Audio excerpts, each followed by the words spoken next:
All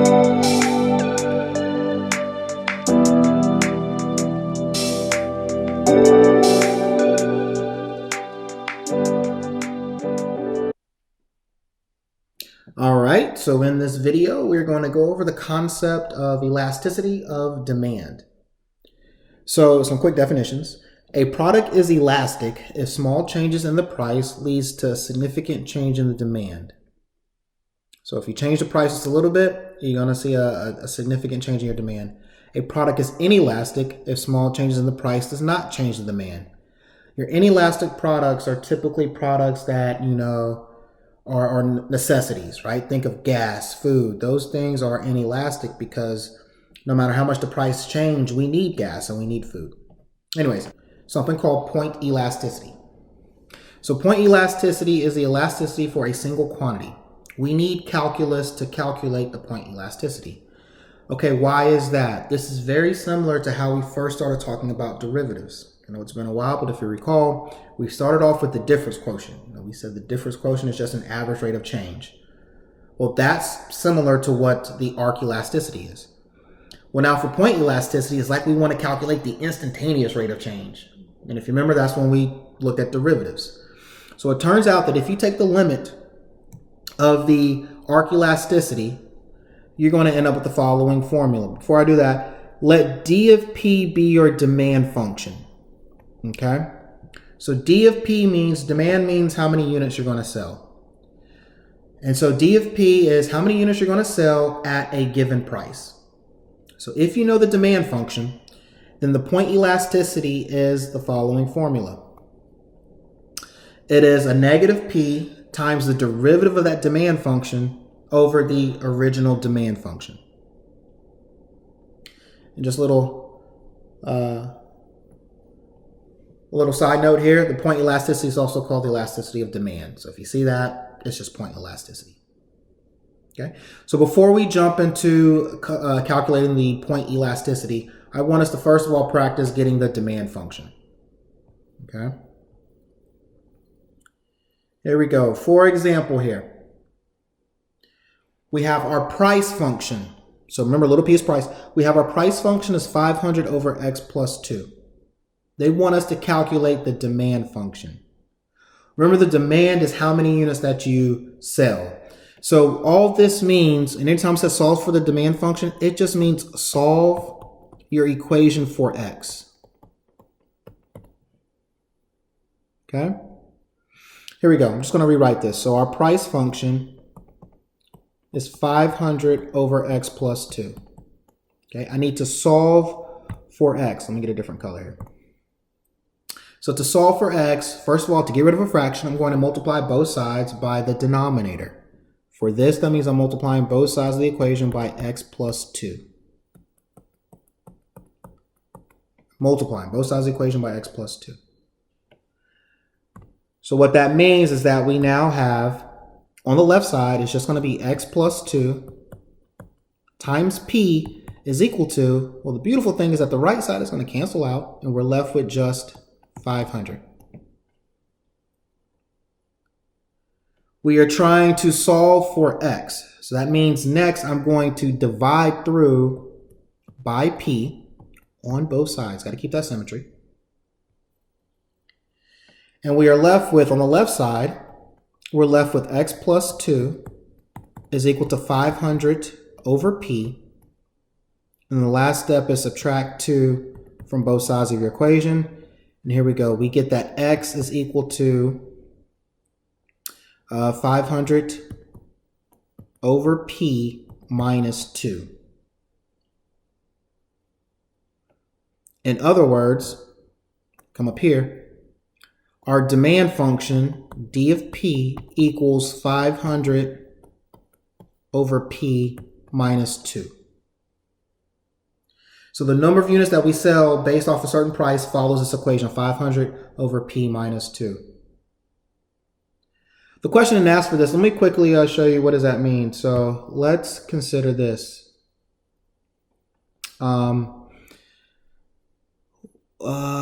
This is what we're going to do. Interpret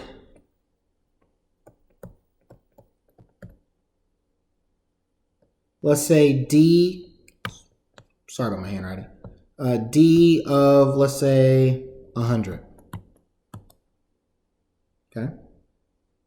So what does this mean? Function notation. This means, remember, this is D of P. So that means everywhere we see a P, we're going to plug in 100. So here we go into the function that we just calculated. So D of P is going to be 500.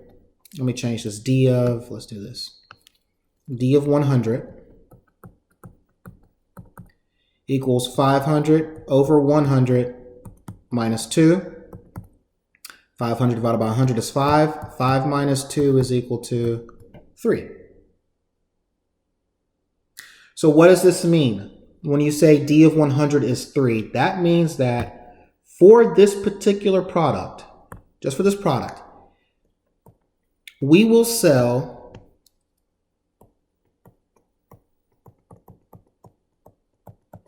three units at a price of $100. Remember, we plugged in 100 for P.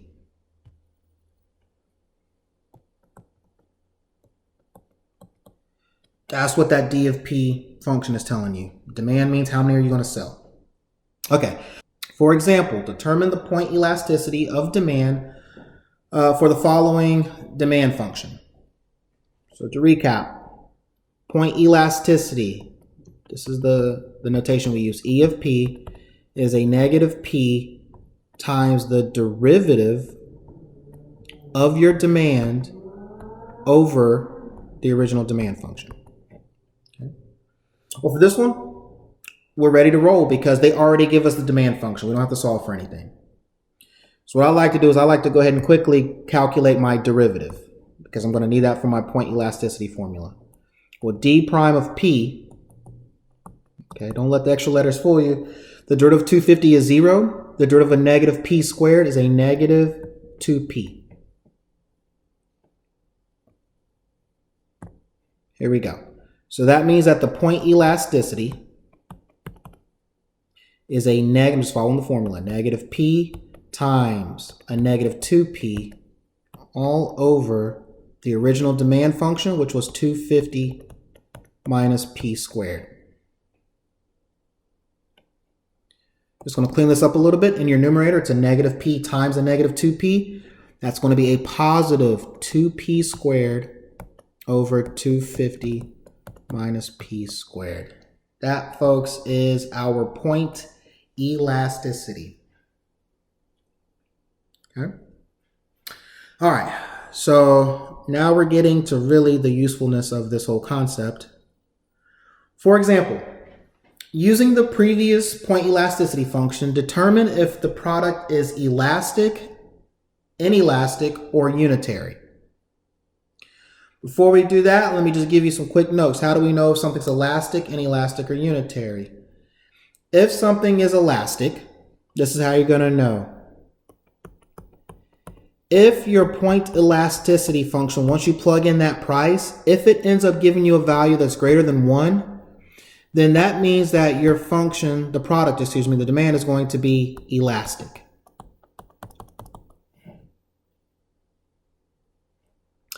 If your point elasticity, once you plug in your price, if it's less than 1, we say that the product is going to be inelastic. And lastly, if your elasticity equals 1, the point elasticity, then we say that the product is unitary. Okay? All right. So here we go. So I'm just going to go back and grab the previous elasticity that we calculated. It was, let's see here, 2P squared. So let's go a different color here. So if y'all recall, E of P was 2P squared over 250 minus P squared. Double check.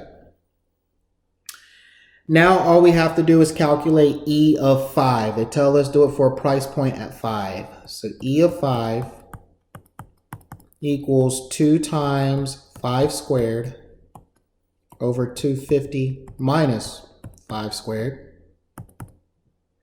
5 squared is 25. 25 times 2 is 50. over 250 minus 25 is 225.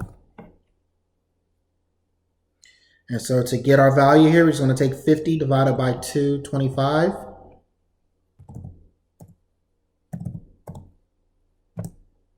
And we get a 0.22. It goes on forever, so let's just round it to 2 decimal places, 0.22. So approximately 0.22. And so is this product going to be elastic or inelastic? Well, if it's 0.22, that is less than 1, then we can say that the product is inelastic because its point elasticity is less than 1. Okay. And there's going to be certain questions where they're going to ask you for more than that. They're going to ask you, okay, once you figure out if you're elastic or inelastic or unitary, should you raise or lower your price in order to increase your revenue? So here's a quick discussion on that. If a price is elastic, remember that means that small changes in your price will affect your demand. And as you guys know, as price increases, typically demand decreases, right? So if your product is elastic, what you want to do is you're going to want to lower your price in order to increase your revenue. You're going to want to lower the price to increase your revenue because as you lower the price, you're going to have more people buy your product. If you're inelastic, inelastic means if you move your price up a little bit, the demand's not going to change. People are still going to buy it at pretty much the same rate. Well, in that case, you're going to actually raise your price.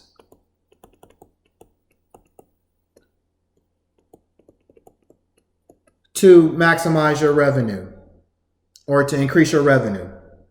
Because if you're inelastic, that means I can raise it up a little bit and I'm going to still have the same amount of people come in. But that's not true for elastic. And then lastly, unitary. That's the case where you're going to leave your price alone because this is going to give you the maximum revenue. This is the sweet spot. So this price, leave this price alone. Okay? All right, so that's how you know to lower, raise, or keep your price the same as if it's elastic, inelastic, or unitary, respectively. All right, sorry for the length of this video, but let's keep it moving. One more example here. Determine the product with the following demand function is elastic, inelastic, or unitary at a price of $23. Okay. Here we go. So just to recap, the point elasticity formula is a negative P times the derivative of our demand over the original demand.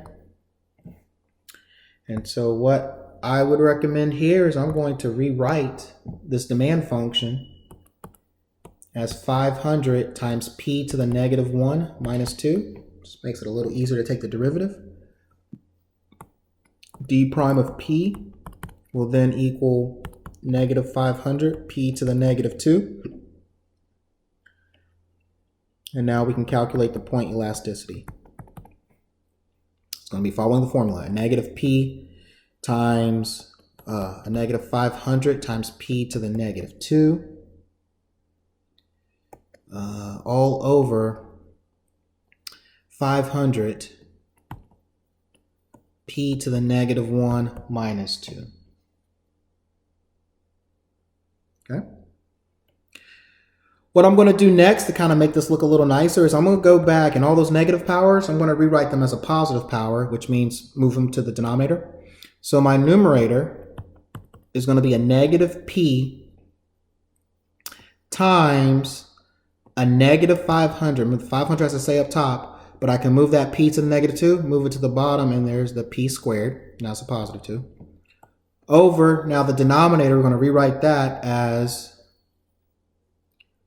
500 over P minus 2. And then in our numerator, that negative P is going to cancel out some of that P squared in the denominator. And a negative times a negative is going to be a positive. So the numerator is going to reduce to a positive 500 over P. Over 500 P minus 2. And here we go. Now E of 23. That's going to be 500 over 23 all over 500 over 23 minus 2. These are not going to be pretty numbers. Let's go ahead and do it. Let's clear.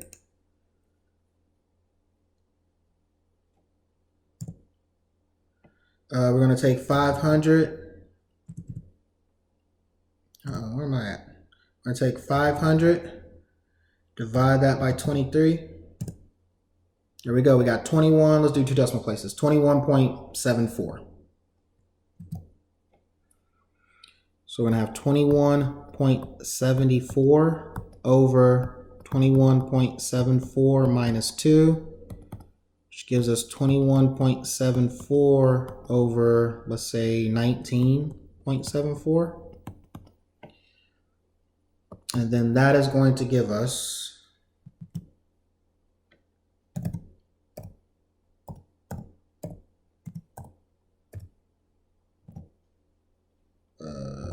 there we go.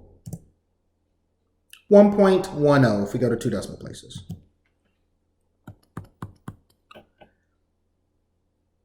So because our elasticity is greater than 1, that means that the product is actually elastic.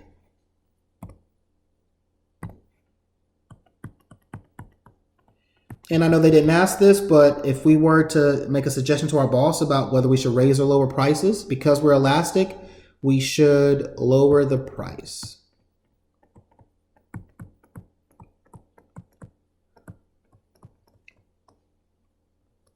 All right. Okay. I think there's just one more example. All right. Here we go. Last question. Where is it at? There it is. Go away. Okay.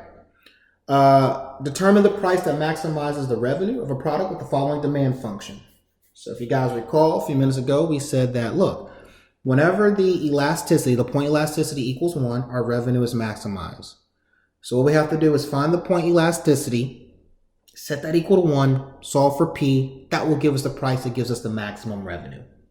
And of course, we want to maximize our revenue. Here we go. So some derivative reviews here. The first thing I would do is I would rewrite the square root of 100 minus 2p as 100 minus 2p raised to the 1/2 power. So that means that d prime will be chain rule 1/2 100 minus 2p now raised to the negative 1/2 times a negative 2. And then let's go ahead and clean this up a little bit. I know we typically don't. Let's go ahead and clean this up. 1/2 times a negative 2 gives us a negative 1. A negative 1 times 100 minus 2p to the negative 1/2 power. And let's say we wanted to have a positive power, right? So we're going to move that 100 minus 2p. Let's move it to the denominator. So in the numerator, we have a negative 1 over 100 minus 2p to the 1/2 power. And what is the 1/2 power? It's the square root. So I know that was a lot of work, but we're just trying to get this nice and neat because in a second we're going to have to plug in some numbers. Or excuse me, we're going to have to solve for this function. So I think it's easier to solve for if it's in square root form. Okay, so that is our d prime of p, but that's not our point elasticity. That formula is E of p equals negative p times d prime of p over d of p.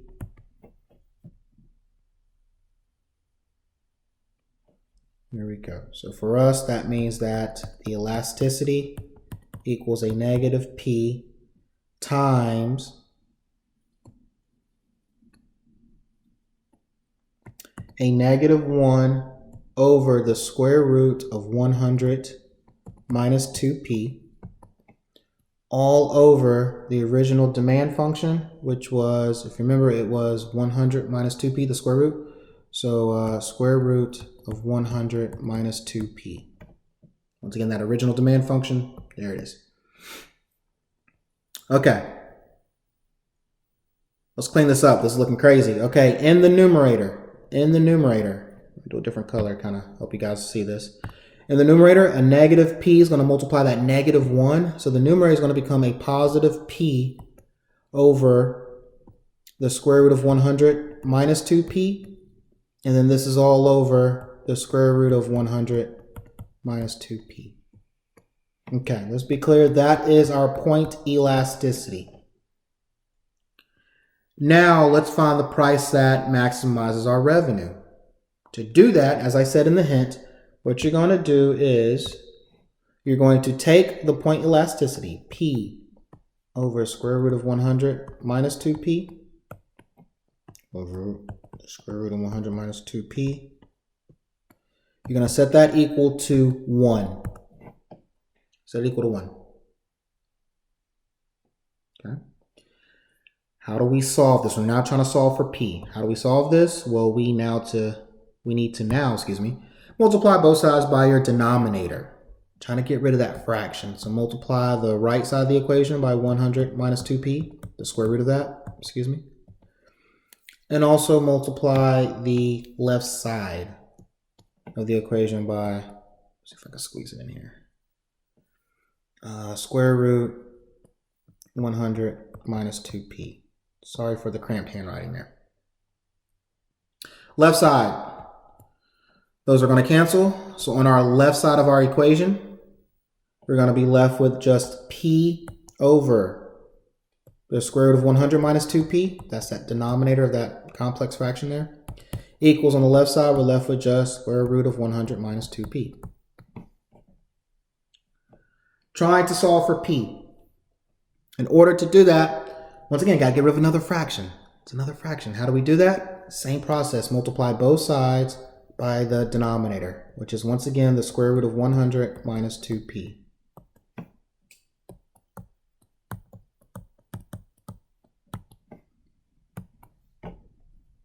Left side, finally, is left with just a p.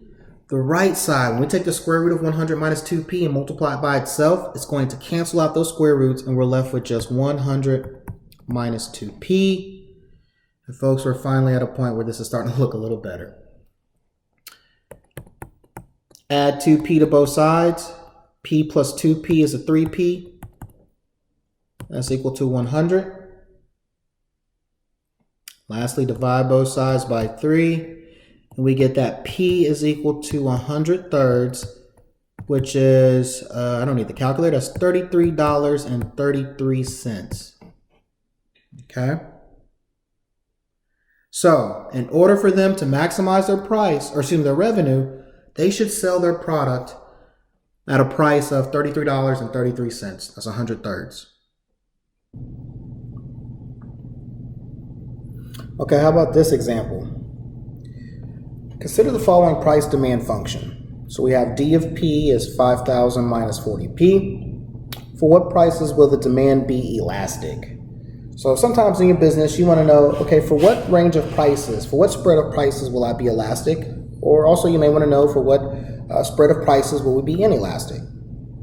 So all you have to do is take that elasticity function that we've been talking about in this video, and we're going to set it greater than 1, because that's what it means to be elastic. So here we go. So if you recall, E of P, our elasticity function, is a negative P times the derivative of our demand function over the original demand function. Okay, so we'll get to this kind of quickly here. So E of P is negative P times the derivative of 5,000 minus 40p, which is just a negative 40 over that original 5,000 minus 40p. Okay. Multiply negative p times a negative 40 in your numerator. That gives you a positive 40p over 5,000 minus 40p. Okay. And then I notice a 40 in my numerator. I notice 5,000 and 40 in my denominator. So I have a common factor of 40, I believe, everywhere.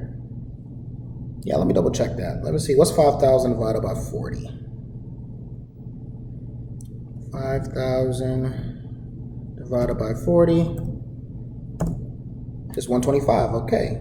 So our simplified elasticity will be divide everywhere by 40. So we're going to have P over 5,000 divided by 40, which we just saw is 125, minus P. 40P divided by 40 is P. So there's our fully simplified elasticity function. Now to figure out for what prices we will be elastic, our demand will be elastic, we take that elasticity function there and we're going to set it greater than 1. Let's do this in a different color. So P over 125 minus P, we're looking for the values of P, which make this greater than 1. Okay. If the question said instead, figure out where we're inelastic, you would make this less than 1, but all the steps afterwards will be exactly the same. So here we go. So to solve this inequality, we have to keep in mind it's an inequality and not an equation. And so when it comes to inequalities, if you remember, if you ever multiply or divide through by a negative, it flips your inequality. And so because I want to get rid of this fraction, I want to multiply both sides by 125 minus P. But what if my P is bigger than 125? What if our price is bigger than that? Then that's going to flip that inequality, and I don't want that. So here is the trick. Here's the key, y'all. Multiply both sides of your equation by a positive quantity. In this case, because I want to get rid of that denominator, I'm going to multiply both sides by 125 minus P quantity squared. So that will always be a positive quantity. Okay, make sure you do it on both sides of your equation. And what that does is that preserves that inequality, so you don't have to worry about switching right now. Okay. So coming on our left side, simplifying, that squared power is going to cancel out the factor in the bottom on our left side. So we are left with P times 125 minus P to the first power is greater than 125 minus P quantity squared, because 1 times that is the same thing. Next thing I'm going to do is I'm going to subtract my left side. I'm going to put it on the right side, because I want my squared term to be positive. Okay, so subtracting my left side over to my right side, we have that 0 here. We're doing this. Minus P times 125 minus P. We're doing that on both sides of the equation. We're subtracting that, okay? So now on our left side, we're left with 0 is greater than 125 minus P squared minus P times 125 minus P. Okay? And so now what I'm going to do is, maybe it's just me, but I like my terms on the left. So all I'm going to do is just flip this inequality. So really no math here, but this is the exact same thing as saying 125 minus P squared minus P times 125 minus P is less than 0, right? All I did was just turn that inequality over. Okay. Still trying to solve this inequality. The next thing I'm going to do is factor. Okay? So you're probably saying, what? There is a factor of 125 minus P that I have in common on my left side. Okay, so don't distribute that P quite yet. So let's do that. Let's take out a 125 minus P to the first power. And what does that leave us with? Well, the first term, the 125 minus P squared, now becomes 125 minus P to the understood first power minus just a P, right? Look at your second term. We're left with just a P, and this is still less than 0. Next step is I'm going to clean up the brackets.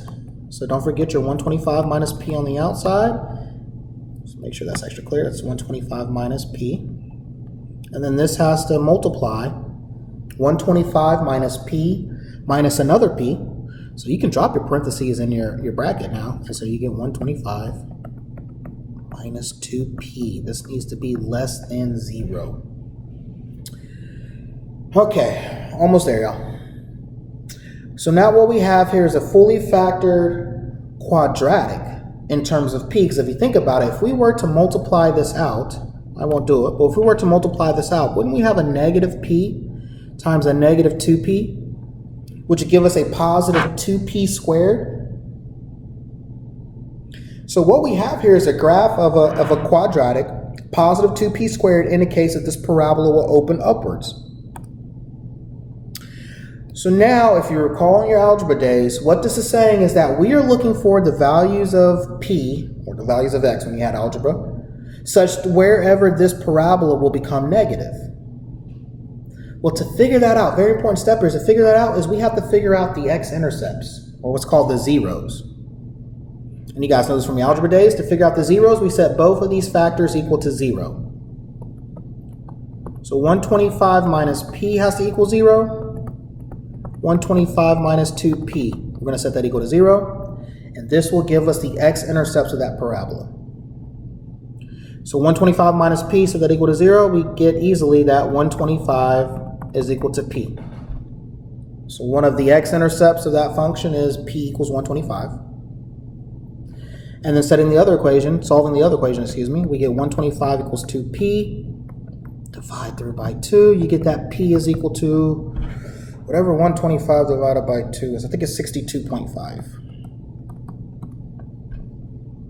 Okay? Yeah, pretty sure. All right, so those are our x-intercepts.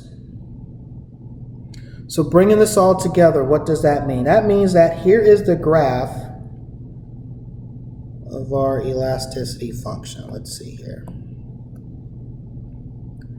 So we have a parabola that opens upwards that has two x-intercepts. So you have to keep in mind that the horizontal axis is your p, your price. And so we just found two x-intercepts. We found one where p is 60, what do we say? We said it was 62.5. And we found another x-intercept where p was 125. So put all of that information together, that means that the graph of this has to look like this. Let me see, we're going to come down here. We're opening upwards and we're coming up like that. Let me draw it a little better here. Well, that's fancy. So everybody see that? So that is the graph of our function. And now if we go back to what the inequality is asking us for, it's asking for what values of p is that parabola negative, aka when is it below the horizontal axis, the p-axis, so to speak. Well, let me see if I can bold this. Let's do a different color here. So what I'm highlighting here, and I'm trying to bold here, these are the parts, this is the part of the parabola in which we are negative. AKA, in between those, for those prices of P, our elasticity will be elastic. So to bring it home, for what values of P is our function elastic? We are elastic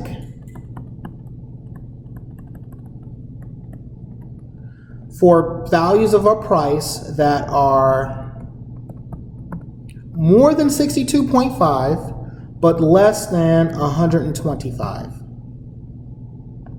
That is our answer. Okay? I know the question didn't ask you this, but for what values of P are we inelastic? Well, inelastic is going to be everywhere, if you were to go through and do the math, inelastic is going to be everywhere where our parabola is above the horizontal axis. So that means we will be inelastic for prices less than 62.5 and also for prices greater than 125.